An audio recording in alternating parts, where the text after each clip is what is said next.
नाजरीन, 2015 में आलेर में 5 बच्चों का जो इनकाउंटर हुआ था, उनके साथियों का तीन साथियों का नामपल्ली क्रिमिनल कोर्ट ने बाइज्जत बरी किया है उन तीनों को। उसी ताल्लुक से हम जो है अमजदुल्ला खान साहब जो एमबीटी के स्पोक्समैन हैं, उनसे कुछ राय लेने के लिए आए थे। आइए जानते हैं अमजदुल्ला खान साहब से। देखिए, इशू ऐसा है कि तकरीबन मक्का मस्जिद बम धमाके के बाद में मुसलसिल मक्का मस्जिद की बम धमाके के बाद में जो पहला साल आया, पहली बरसी आई उसकी, तो एक वाकया पेश आया था। 17 मई 2009 के दिन एक होमगार्ड को मार दिया गया था जिसका नाम के बाला स्वामी था, और एक को जख्मी किया गया था जिसका नाम राजेंद्र प्रसाद था। 17 मई 2019 के दिन आपके फलकनुमा, तो इसको बोलते हैं कि Falaknuma police firing, Falaknuma firing case नाम था एक केस का, जिसमें पहले फलकनुमा पुलिस स्टेशन में केस दर्ज किया गया था, उसके बाद में ऑक्टोपस को केस दिया गया था, और उसके बाद में स्पेशल इन्वेस्टिगेशन टीम को ये केस दिया गया था। दूसरा फिर तीसरा जब साल आया 2010, तो 4 मई 2010 के दिन फिर एक वाकया पेश आया था जो शालीबंडा फायरिंग केस के नाम से मशहूर था। शालीबंडे में वी रमेश नामी कांस्टेबल को गोली मार के हलाक कर दिया गया था। फिर उसके बाद में कुछ दिन के बाद में एक केस हुआ था जो 16 जनवरी 2003 के दिन, जिसका नाम जो यशोदा हॉस्पिटल मलकपेट के करीब में एक ई सेवा सेंटर को लूटा गया था। उसके अंदर कई लाख रुपए उसमें से लूटे गए थे, तो उसका नाम था, वो केस चदरघाट पुलिस स्टेशन में ई सेवा रॉबरी केस बोल के नाम था। चंद दिन के बाद में पुलिस की ऑक्टोपस जो टीम नई फॉर्म की गई थी कि दहशतगर्दों के खिलाफ में लड़ने के लिए, तेलंगाना यानी आंध्र प्रदेश पुलिस जबकि कांग्रेस गवर्नमेंट पावर में थी, ये ऑक्टोपस वालों ने कुछ बच्चों को गिरफ्तार किया, जिसमें से वकार अहमद, सैयद वकार अहमद जो ओल्ड मलकपेट के रहने वाले हैं, सैयद अमजद अली जो रियासत नगर मोइनबाग का रहने वाला लड़का था, मोहम्मद जाकिर जो चंद्रायन गुट्टा बंदलागुड़े का रहने वाला, डॉक्टर हनीफ जो मशीराबाद का एक लड़का रहने वाला, मोहम्मद रियाज खान ये आपके मोइनबाग रियासत नगर का, मोहम्मद अब्दुल सईद, और एक उत्तर प्रदेश का एक बच्चा था इजहार खान, और इसके अंदर एक गैर मुस्लिम लड़के को विनोद कुमार साहू बोल के डाला गया। और ये 3 केसेस को एक साथ यानी स्पेशल पहले ऑक्टोपस वाले चलाए, बाद में 3 केसेस को आपके स्पेशल इन्वेस्टिगेशन टीम के लोग चलाए केस को। जिस वक्त इन लड़कों की गिरफ्तारी हुई थी, खास तौर पे वकार अहमद के वालिद का ये कहना था कि मेरा लड़का ऐसे कोई केस में मुलविस नहीं है, और इनके सैयद अमजद के, मोहम्मद जाकिर के, डॉक्टर हनीफ के तमाम लोग ये बोल रहे थे कि हमारे बच्चे, यानी केस में ऐसे लोगों को डाला गया था जो एक या दूसरे को पहचानते भी नहीं थे, और हमेशा की तरह जैसा मुस्लिम लड़कों को गिरफ्तार किए तो जो फिल्मों की एक कहानी लिखते, तो वैसे ही एक कहानी बनाई गई कि ये लोग जो है तहरीके गलबे इस्लाम TGI बोल के एक तंजीम बनाकर ये ई सेवा सेंटर को लूटे। ई सेवा सेंटर को लूटने के बाद में ये लोग उत्तर प्रदेश गए, जाके कुछ हथियार खरीदे, हथियार खरीद के ये चार्जशीट में जो लिखा गया वो बता रहा हूँ। तो तकरीबन ये तीनों केसेस में अलग अलग विटनेसेस थे। इसके अंदर ये विटनेसेस में जो है तो तकरीबन 30 विटनेसेस इसके अंदर हॉस्टाइल हो गए थे। हॉस्टाइल यानी या तो मुलजिम को नहीं पहचान सके, या कि ये बोले कि हम पुलिस की जबरदस्ती में हमारे को विटनेस बनाया गया था। बाद में तेलंगाना अलग हुआ, तेलंगाना सरकार आई, TRS की हुकूमत आई।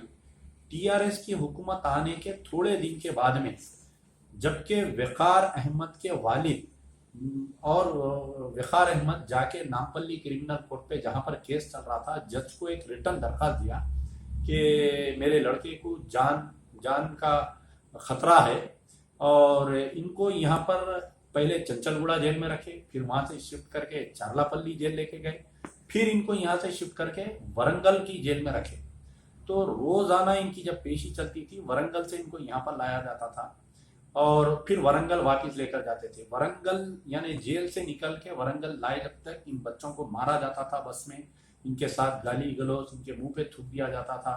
जो पुलिस स्कॉट पार्टी थी और बारहा ये बोलते थे कि तुम हम हमारे पुलिस वालों को मारे, हम तुमको जिंदा नहीं छोड़ेंगे। उसके बाद में रिटर्न तहरीर में जज के सामने ये दिए कि हमारी जान को खतरा है। फिर ह्यूमन राइट्स कमीशन में इनके वालिद जाके एक दरखास्त डाले कि मेरे बच्चे की जान को खतरा है वहां पर। लेकिन ये जब केस का यानी 48 में से 30 के विटनेस हो गए थे, 30 या तो हॉस्टाइल हो गए थे या तो जीरा में टूट गए थे। तो इन बच्चों की जो पैरवी है, एक हमारे मुजफ्फरुल्लाह खान एडवोकेट, आसिफ अली एडवोकेट और दीगर लोग इसकी पैरवी कर रहे थे। तो 7 अप्रैल 2015 के दिन यानी जब इनको वरंगल की जेल से निकाल के इनको ला रहे थे, आलेर के मुकाम पर इनको रोक के इनका एनकाउंटर कर दिया गया, इन बच्चों को मार दिया गया। अब जो आप तस्वीर देखेंगे एनकाउंटर के बाद में, जो तस्वीर आप देखेंगे तो ये विखार की तस्वीर है। इसमें हाथ में हथकड़ी है और एक हथकड़ी जो है सीट को बांधी हुई है। तो आप मुझे बतलाइए कि एनकाउंटर के बाद में जब पुलिस का प्रेस स्टेटमेंट आया, ये बोलकर आया कि ये बच्चे जो है भागने की कोशिश करे, हम रोके तो पुलिस के स्कॉट पार्टी के ऊपर हमला किए। तो मैं आपको ये बात वाजे बतलाना चाह रहा हूं कि ये लोग जो है हाई सिक्योरिटी प्रिजनर्स थे। ये लोग हाई सिक्योरिटी प्रिजनर्स को जब जेल से निकाल के कोर्ट तक लाते या कोर्ट से फिर जेल तक लाते, तो सामने कंसर्न जो भी एरिया से वो लोग गुजरते, सामने जो है कंसर्न इंस्पेक्टर ऑफ पुलिस उनको स्कॉट करता। अगर वरंगल से निकल के नामपल्ली तक आए तो जितने पुलिस स्टेशन लगते इनको स्कॉट करते और साथ में स्पेशल पार्टी साथ में रहती। गाड़ी में जो नए जो व्हीकल्स आए उसमें इनबिल्ट कैमरा है जो हाई सिक्योरिटी प्रिजनर्स को लेके जाते। इनके हाथ को हथकड़ी और इनके पैर को भी हथकड़ी रहती ताकि ये लोग नहीं भागना बोलकर। और जब तक अदालत में ये लोग रहते तो कंसर्न वहां का डिप्टी कमिश्नर ऑफ पुलिस या कंसर्न एसीपी खुद वहां पर मौजूद रहता, टास्क फोर्स मौजूद रहती, इनसे किसी को मिलने नहीं दिया जाता। यहां तक ये अगर हाई सिक्योरिटी मुल्जिमीन अगर पानी भी पीना चाह रहे हैं तो जज से इजाजत लेके पानी पिलाते उनको। अगर वो लोग बाथरूम के लिए भी जाना, पेशाब के लिए भी जाना चाह रहे हैं तो भी इनको जज से इजाजत लेना पड़ता। तो इनकाउंटर के बाद में ये आया कि ये लड़के पेशाब करना चाह रहे थे, हम गाड़ी रोके, ये उतर के भागने की कोशिश करे बोल के एक फिल्मी स्टोरी के वैसा इनकाउंटर की स्टोरी बना दी है। ठीक है, इनकाउंटर होने के बाद में 5 लड़कों का इनकाउंटर हो गया इसमें, जिसमें विखार अहमद, सैयद अमजद अली, मोहम्मद जाकिर, डॉक्टर हनीफ और रियाज खान, ये 5 जनों का इनकाउंटर हो गया। 5 जनों का नहीं, इजहार Khan sorry, A7, A1, A2, A3, A4 और A7 का इनकाउंटर हो गया।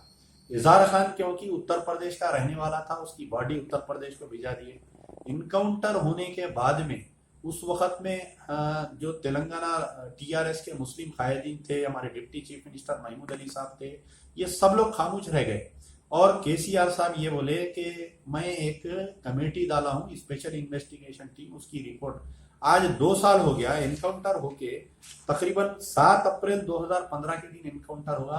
2015 से 16, 16 से 17 आ गई। अभी तक वो स्पेशल इन्वेस्टिगेशन टीम ना एक मरतबा साइट विजिट करी, ना एक मरतबा जितने ऑफिसर्स को अपॉइंट किए थे वो सब लीव लगा के चले गए वो। अब उसके बाद में ये हुआ कि क्योंकि 5 आदमी मुलजिमीन को एनकाउंटर में मार दिए गए थे, बाकी के मुलजिमीन के ऊपर अदालत की कार्रवाई चल रही थी।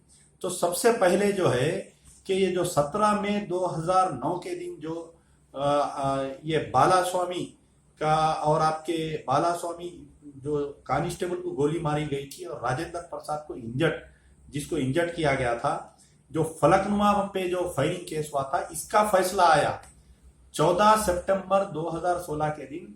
Second additional MSJ Radha Krishna Murthy जज ने एक तारीख साथ फैसला देते हुए तमाम को बाइज्जत बरी करार दिया। तमाम को बाइज्जत बरी यानी 121 वेजिंग वार अगेंस्ट इंडिया, 302 मर्डर, ये बोल दिया कि जो चार्जशीट जो डाली गई थी या जो सिट की तरफ से विटनेस है, पूरे विटनेस टोटली हॉस्टाइल हो गए बोल के इनको बाइज्जत बरी कर दिया गया। फिर दूसरा जो मुकदमा इनके ऊपर था कि वी रमेश कांस्टेबल को गोली मारने का जो 4 मई 2010 के दिन जो वाकया पेश आया था, जो शालीबंडा फायरिंग केस के नाम से मशहूर था वो केस, उसके अंदर भी 7th एडिशनल MSJ यानी SC नंबर 475 ऑफ 2011 में, उसमें भी ये पूरे मुलजिमीन को बाइज्जत बरी कर दिया गया, यानी दूसरे फैसले में बाइज्जत बरी कर दिया गया। 2 दिन पहले एक जो मलकपेट में जो ई सेवा राबरी केस हुआ था, तो उसका वो केस का नाम ही रखे थे कि वक़ार अहमद मलकपेट ई सेवा राबरी केस। तो उसके अंदर जो है SC नंबर 440 ऑफ 2011, ये वाकया हुआ था 16 जनवरी 2003 के दिन। 2 दिन पहले यानी 8 तारीख के दिन ये फैसला आया और आपके नामपल्ली 7th एडिशनल MSJ तमाम मुल्जिमीन को बाइज्जत बरी कर दिया गया। तो ये बात वाज़ेह हो गई कि अगर ये लोग जो जिनका फर्जी एनकाउंटर में मार दिए गए, या तो पुलिस को मालूम था कि ये लोग बाइज्जत बरी होने वाले हैं, हमको शर्मिंदगी होगी, हमको अवाम के सामने, जमहूरियत के सामने हम जो बच्चों को केस में डाले थे तो उनको अगर बाइज्जत बरी, क्योंकि 48 में से 30 विटनेस हॉस्टाइल हो गए थे, 1 आध महीने में केस खत्म होने वाला था, ये 5 मासूम बच्चों को ले जाकर शहीद कर दिए, इनको फर्जी एनकाउंटर में मार दिया। आज की तारीख तक भी KCR साहब की हुकूमत की तरफ से इसकी रिपोर्ट सबमिट नहीं की गई। और हाई कोर्ट में सबसे बड़ी बात यह है कि 2 एनकाउंटर हुए थे उस दिन, ये आपके 7 अप्रैल 2015 के दिन, आप लोगों को याद होगा। एक जो है शेषाचलम में, आंध्रा में, जो लकड़ी का स्मगलिंग करने वालों को तकरीबन 30 आदमी को मार दिए गए थे। सेम डे यहाँ पर तेलंगाना में 5 आदमी को मार दिए गए थे। हाई कोर्ट जो है वो जो शेषाचलम में, आंध्रा में जिनको मारे, उनके ऊपर सख्ती करते हुए, उनके ऊपर कानूनी कार्रवाई करते हुए उसकी रिपोर्ट, यानी रोजाना उसकी पैरवी हो रही है। लेकिन आलेर एनकाउंटर के ऊपर जो पिटीशन गया है हाई कोर्ट में, आज की तारीख तक वो वकील साहब को इंटरेस्ट नहीं है और ऐसे में अदालत में भी कोई केस नहीं चल रहा है। अब बात यह है कि अब जबकि ये लोग तीनों केस में बरी हो गए, तो अगर हमारे चीफ मिनिस्टर साहब वाकई अक़लियती दोस्त चीफ मिनिस्टर हैं और जो TRS में मुस्लिम लीडर हैं, जितने भी हमारे deputy chief minister Mahmood Ali साहब से लेके बाबा फसीउद्दीन डिप्टी मेयर साहब है, जो अक़लियती कायदीन की एक पल नहीं जाती चीफ मिनिस्टर के तारीफ करते हुए, उनका मुंह नहीं सूखता। तो मेरा उनसे मुतालबा है कि आप लोग जाके चीफ मिनिस्टर से मिलिए, मिल के बोलिए कि साहब ये पूरे बच्चे 3 केसेस में अदालत से बाइज्जत बरी हो गए, वो 5 भी जिंदा रहे तो होते थे, ये एनकाउंटर फर्जी है या वाकई रियल स्टोरी एनकाउंटर है, इसके ऊपर हमारे को तहकीकात करवाई जाए।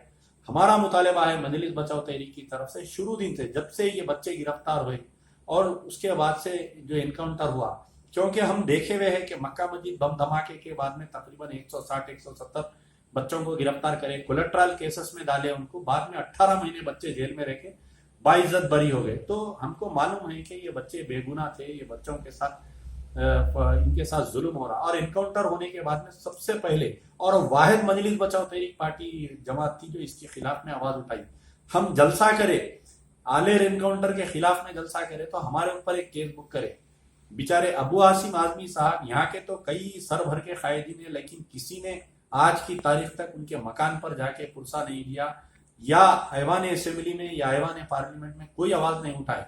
बल्कि अबू आसिम आजमी जो समाजवादी पार्टी के महाराष्ट्र के सदर है, गोवंडी के MLA, यहाँ पर हैदराबाद आके 5 इनके मकान पर गए और जिनको मदद करना था, डॉक्टर हनीफ के एरिया तकरीबन 3 लाख रुपए दिए। और दूसरे इजहार खान जो उत्तर प्रदेश में, जिसकी वालिदा अलील है, जिसके वालिद अलील है, उनको जाकर 1 लाख रुपए दिए। और इम्तिया हमारे इजहार जो मोहम्मद जाकिर की वालदा को जाकर उनके घर पे पैसे दिए। और IUML के उस वक्त के जो मेंबर ऑफ पार्लियामेंट बेचारे मरहूम जन्नत नसीब उन्हों जो है ऐवान पार्लियामेंट में इसके ऊपर आवाज उठाए। तो आज जब ये तीनों अदालतों का फैसला आ गया मजलिस बचाओ तहरीक की तरफ से, TRS की हुकूमत KCR साहब से, KTR साहब से हमारा मुतालबा है कि सिटिंग हाई कोर्ट के जज से, क्योंकि हम CBI का मुतालबा नहीं कर सकते, लोग बोल रहे हैं कि इसके अंदर सेंट्रल इंटेलिजेंस का हाथ है बच्चों को मरवाने के अंदर। तो अगर आप CBI का मुतालिबा करेंगे तो CBI जो है आजकल नरेंद्र मोदी, CBI का रिमोट जो है नरेंद्र मोदी साहब के हाथ में है, तो इंसाफ मिलने की कोई उम्मीद नहीं है। स्टेट का कोई CID इसकी तहकीकात अगर करेंगी तो, क्योंकि अब पुलिस भाई फिर ये केस को दबा दिया जाता है। मेरी गुजारिश है चीफ मिनिस्टर KCR साहब से कि अगर आप वाकई अक़लियती दोस्त है, आप तेलंगाना के मुसलमानों को कमजोर मत समझिए।